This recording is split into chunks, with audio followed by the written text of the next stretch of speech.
الحمد لله والصلاة والسلام على رسول الله اما بعد بسم الله الرحمن الرحيم. دا عمر رضی الله عنه د اسلام راوړلو واقعا شروع چې عمر رضی الله عنه څنګه اسلام هغه راوړ. نو وس دا د عمر رضی الله عنه د اسلام راوړلو باره کې دویم درس دی. په دې کې به موږ دویمه وجه ذکر کوو د عمر رضی الله عنه د اسلام راوړلو چې هغه څه شی و.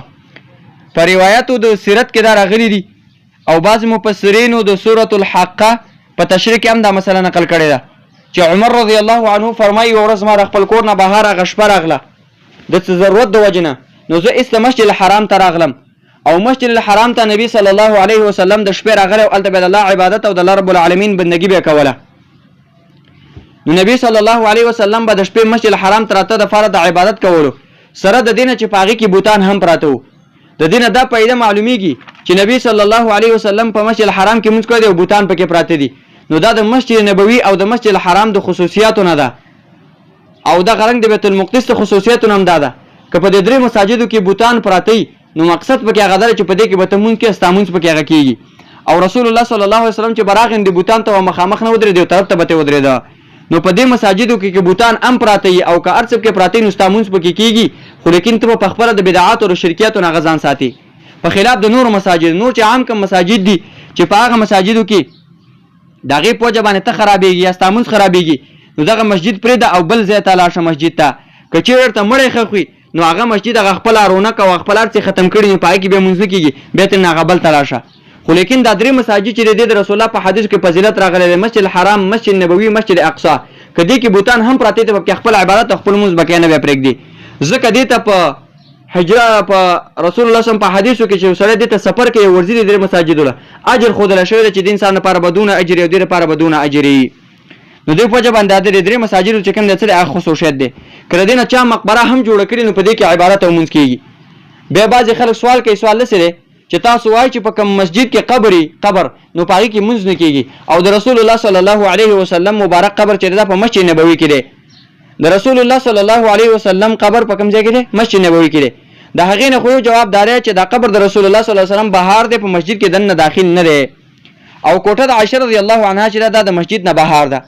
اگر که وروسته دغه کوټه د نبی صلی الله علیه وسلم مسجد الحرام ته په خلکو په مسجد کې چې کوم د داخل کړي وي، خو د مسجد نبوي عزت په دې نه ختمیږي. نبی صلی الله علیه وسلم په مسجد الحرام ته راغی، عبادت به یې کولو، د الله بندګي به یې کوله. عمر رضی الله عنه وایي چې ما ځان سره ویل چې د دې سړي خواله زه دې سړي ته غوږ دم چې دا څه وایي. دا کار ورته ډېر ناشنا معلومېده او ډېر ناشنا ورته ښکاره کېده. د شپې عبادت او دغه رنګ الله ته ودرېدل او ځان ستړی کوله. او یو سړی چې په دین کې داخل نه وي، پرې ورننوتلی نه وي، هغه ته خو د دین ټولې مسلې ناشنا ښکاره کېږي. نو ما ویل چې که زه چېرته نبي صلی الله علیه وسلم ته مخامخ ورشم او نبی صلی الله علیه وسلم ته مخامخ ودرېږم نو نبی صلی الله علیه وسلم به وایي چې عمر راغلی دی ما به وژني او که څه به کوي بل څه به کوي، نو به دا تلاوت هم پرېږدي دا مونځ به هم پرېږدي، زه به هېڅ څه وانه وړم. نو وایي په دې کې زه پرې بل طرفو ته راتاو شوم او د غلاب ته رادننه شوم او مخامخو ته چې کوم دی په پټه باندې راغلم او مخامخو ته ودرېدم. خو تیاره وه، زه نبي صلی الله علیه وسلم نه لیدلم. چې ما غوږ کېښود نبي صلی الله علیه وسلم سورة الحاقه هغه لوستله، نو ما ډېر سخت تعجب راغی چې دا خو ډېر ښایسته کلام دی. ځکه عرب چې کوم دی په عربیت باندې پوهېدله او فصاحت او بلاغت نه هغه خبر و. او قرآن کریم کې خو ډېر کمالات الله رب العالمین اچولي، فصاحت پکې دی، بلاغت پکې دی چې سړی مؤمن او مسلمان یې په هغه باندې ډېر زیات اثر کوي. عمر فرمایي چې ما تعجب وکړ چې دا څومره ښایسته تعلیف دی، دا څومره ښکلې طریقې سره خبرې دي. نو ما ویله چې دا سړی خو شاعر دی، شاعر یاره دا سړی شاعر دی. په دې باندې د شعر ملکه څه شوې ده؟ کولاو شوې ده.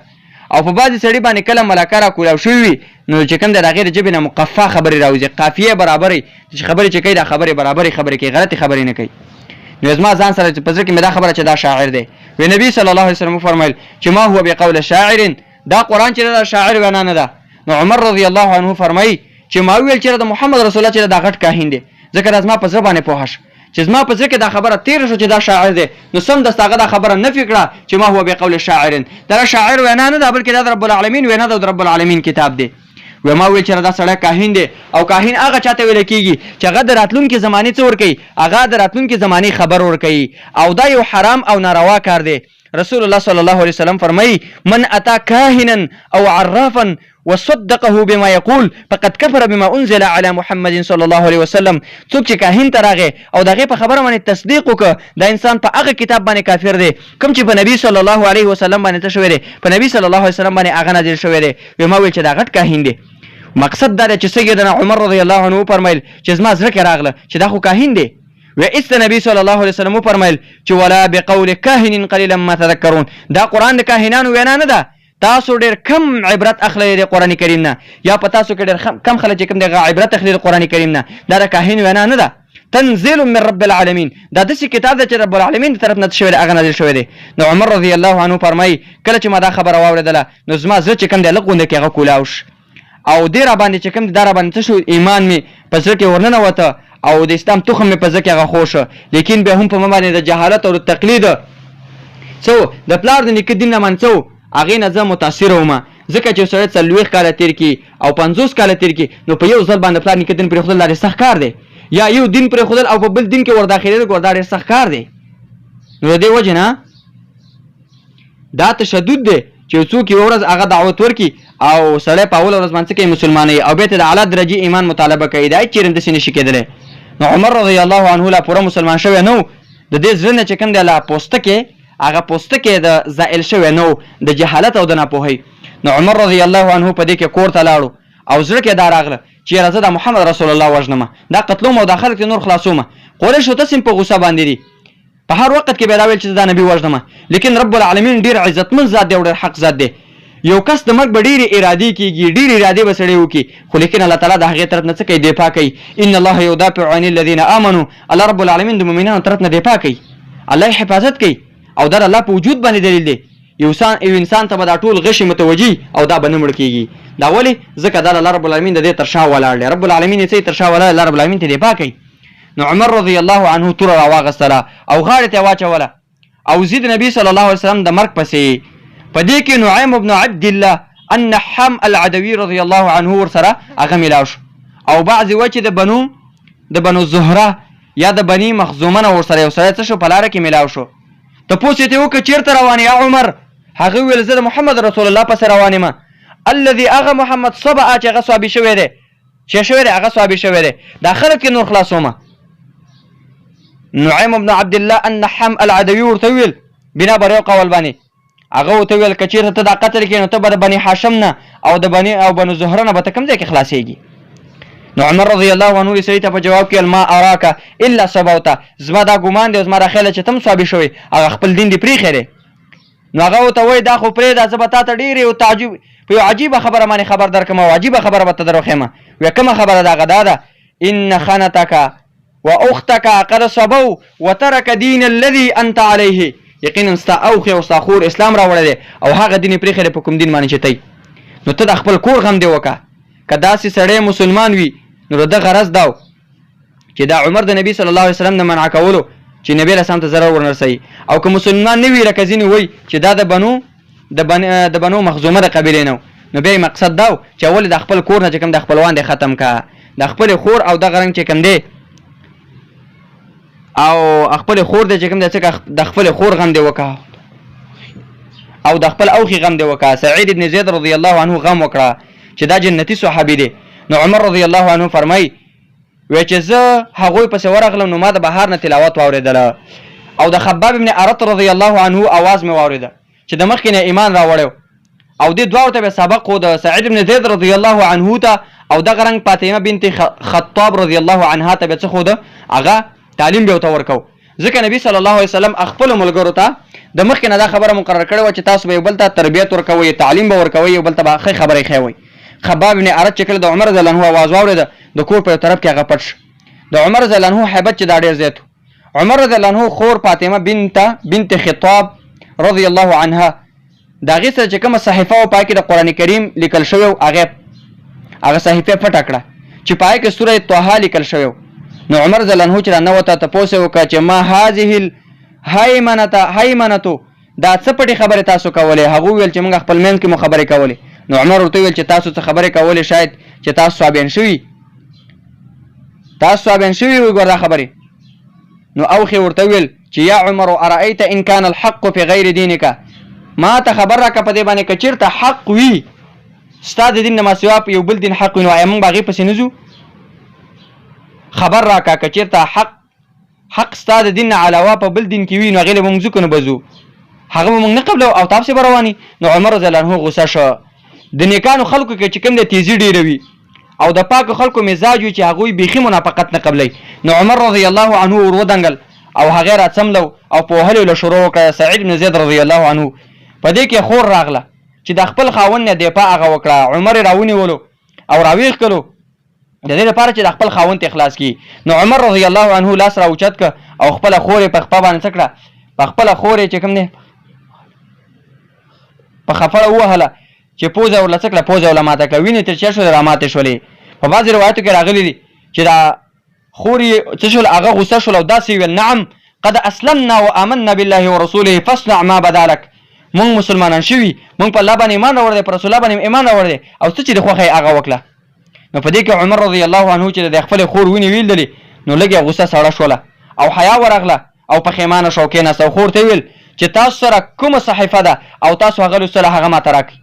زه ولولم. نو خور یې ډېره زیاته غیرتي وه د عمر رضی الله عنه په شان دی. هغې ورته وویل دا تا ته نه در کوم ځکه ته فلیت یې، غیرتي زنانه وه که نه. بیا یې وویل لا یمسه الا المطهرون. قرآن کې الله فرمایي چې قرآن به پاک خلک راخلي نه ولې بیا نه راخلي. دا د تاریخ روایت نه معلومیږي چې قرآن کریم بې اودسه سړی هغه نه راخلي او دا راجح قول اگر که په دې کې د علماو اختلاف شوی ده دا یو فقهي مسله ده، لیکن بې اودس سړی به قرآن کریم ګوتې هغه نه وړي. دا د اکرام او د عزت د وجې نه. نو خور ویل چې ته قرآن کریم ته ګوتې نه شي وروړلی، ورشه غسل وکړه او بیا به چې کوم دی هغه درکړمه. نو عمر رضی الله عنه لاړ غسل یې وکړه. بیا بعضې روایتونو معلومیږي چې خور یې ورته ویل چې موږ سره مونږ ستانه په دې صحیفه باندې څه کې وغیرېږو چې ته چېرته دا چی نه کې دا ونه شو کې. نو عمر رضی الله عنه قسم وکړه چې ما ته یې راکړه او زه بېرته چې کوم دی در کومه. نو خور یې په دې اسلام کې څه وکړه، نو خور د عمر رضی الله عنه نو خور یې په اسلام کې لږ په اسلام کې طمع هغه پیدا شي چې کېدی شي د عمر مسلمان شي. نو ورته ویل چې لاړ شه غسل وکړه. عمر فاروق وایي چې قسم په الله ما د شرک ذلت په دغه ورځ باندې وپېژانده. نو ویل بسم الله الرحمن الرحیم ولسته ځکه چې عمر کاتب او لوستونکی و. اسماء طیبه و دا ډېر ښایسته نومونه دي او طاهره پاک دي، دا خو ډېر پاک او ښکلي نومونه دي. بیا وفرمیل ما انزلنا علیک القرآن، الله رب العالمین نه ذکر دا قرآن تش قدر لپاره چې بدبخته شي الا تذکرة مگر دا یاداشت د قرآن کریم لمن د فار دغه چا یخشا چیریږي. انني یقینا چې ما انا الله الله ما لا اله نشته لایق دی عبادت بندګي الا انا من دقي والله دی فاعبدني زما بندګي وکي او اقیم الصلاه او دارن قائم کی مونږ ذکر د پاره د یادار زما دا آیتونه ولستل او به ویل چې ما احسن هذا الكلام واكرمه دا څومره خسته او عزتمن کلام دی. دلني ما چې کوم دی علی محمد ما ته محمد رسول الله را وخی، ما ته محمد رسول الله را وخی زه ورزم ایمان راوړم. په دې کې خباب بن ارت رضی الله عنه چې دا خبره د عمر واورېده نو د کوټې نه راښکاره شو او ویل چې ابشر یا عمر بدعوه رسول الله صلی الله علیه وسلم ليله الخميس فيك. یا عمر ته خوشاله شه، تا ته زیره دی چې د پنجشنبې په ورځ تا ته رسول الله صلی الله علیه وسلم دعا کړې ده چې اللهم اعز الاسلام باحب الرجلين اليك بعمر بن الخطاب او بابي جهم بن هشام. یا الله ته اسلام ته عزت ورکړي پر دوه کسانو کې چې تاسو ته کم یو هغه خوښ وي الله په هغې باندې اسلام ته څه ورکړي عزت ورکړي. نو په عمر بن الخطاب او په ابو جهل باندې دې دواړو کې چې کوم یو عزتمن دي د اسلام لپاره څه ورکړي هغه عزت ورکړي. نو وایي زما امید ده چې تا ته به الله تعالی هدایت کوي او ته خوشحاله شه او دا ډېره لویه خبره ده چې سړي ته الله سبحانه وتعالی د اسلام هدایت وکړي او د کفر تیارو نه راووځي او په اسلام کې هغه داخل شي. د جنت لار ده او د الله د رضا لار اختیارول. نو عمر فاروق ته خباب بن ارت رضی الله عنه د رسول الله صلی الله علیه وسلم هغه ځای وروښوده چې د صفا غونډۍ خواته د ارقم رضی الله عنه په کور کې دی. نو عمر رضی الله عنه روان شه، د ارقم رضی الله عنه دروازې ته راغی. چې کله راغلو دروازه یې ووهله. په دې کې چې کوم دی یو مسلمان را روان شه چې دروازې په چاو کې وکتل چې عمر رضی الله عنه د تورې غاړې ته اچولې ده. هغه واپس شو او ملګرو ته ویل چې عمر رضی الله عنه راغلی دی او توره ورسره ده، داسې نه چې جنګ راغلی. نو دې وخت کې د الله زمری حمزه رضی الله عنه ویل چې عمر لا څوک دی، عمر را پرېږدي چې را نه وځي. ان كان جاء يريد خيرا بذلناه له وان كان جاء يريد شرا قتلناه بسيفه. که چېرته د خیر اراده وي نو موږ به ورته ورکو او که چېرته د شر اراده وي نو په خپله توره باندې به قتل کو. سیدنا حمزه رضی الله عنه پوره پهلوانو ځکه داسې خبره وکړه. نبی صلی الله علیه وسلم په یو کوټه کې ناست و چې نبی صلی الله علیه وسلم ته وحی کېدله. کله چې وحی ختمه شوله نبی صلی الله علیه وسلم فرمایل چې راپرېږدي عمر رضی الله عنه عمر رضی الله عنه چې رانوته نبی صلی الله علیه وسلم ورغه او نبی صلی الله علیه وسلم د سراونی او د لاسه په ور واچو او توره د موټی نه ونیوله دا نبی رسول الله قانونو څوک چې متاثر کو کتره بسره د موټی نه به نه ویوله او په سری باندې به سلاس وراچو دا چې نبی صلی الله علیه وسلم ورته ویلا وې انسان چاته هدایت تلقین ورکاو دا کار به کو غاړه به ترنه خسل او لاس به پکې خو لکه جبرئیل علیه السلام به دا کار کو نو ګوره نبی صلی الله علیه وسلم ته ای عمره قسم په الله دې خبره منځان خبر کا تا خپل شرک او ګناهونه نه منع کیږي ترې چې الله تعالی په تا باندې شرمندګي نازله کی او سخت عذابونه په تا باندې نازل کی لکه څنګه چې په ولید ابن مغیره باندې څه کړو هغه نازل کړیو اپاغه باندې ودان الله رب العالمین راخجول او دغه په ذریعہ باندې الله رب العالمین څخه هغه مردار ک او نبی صلی الله علیه وسلم د نیول نو ورسته عمر رضی الله عنه ته به دعا هم کړو چې اللهم اعز الاسلام بعمر بن الخطاب یا الله عمر بن الخطاب باندې د اسلام چې کوم د څه هغه مضبوط کی نو کله چې دا کلمات رسول الله نو اوریدل عمر رضی الله عنه ویل اشهد الله اله الا الله واشهد ان محمدا عبده ورسول زه گواهی کوم پر خبره باندې چې د الله نه ما سوا بل څوک حقدار د بندګۍ نشته او زه گواهی کوم پر خبره باندې چې محمد رسول الله د الله بنده او د قرنګ د الله رسول دی نو په دې باندې چې کله مسلمانانو دا کلمات د عمر رضی الله عنه واورید نو فكبر الناس تکبیره سمعها اهل المسجد مسلمانانو د الله اکبر اوازونه وکړه تر دې چې د مسجد خلکو واوریدل چې دا څه چل وش صحابه کرام فرمایي عمر فاروق چې کله ایمان راوړ نو موږ عزتمن شو عبد الله بن مسعود فرمایي ما زلنا اعزه مذ اسلم عمر کله چې عمر بن خطاب ایمان راوړ د هغه ورځ موږ چې کوم د عزتمن شولو لکه په حدیث کې دا هم راغلي دي چې تر څو پر عمر ژوندې دی فتنو دروازې به بندي کله چې عمر وفات شنو ګور فتنې برا کولاویږي ان شاء الله نور با د عمر رضی الله عنه تاریخ په باقی درس کې هغه بیان کو په دریم درس کې وبالله عز وجل التوفیق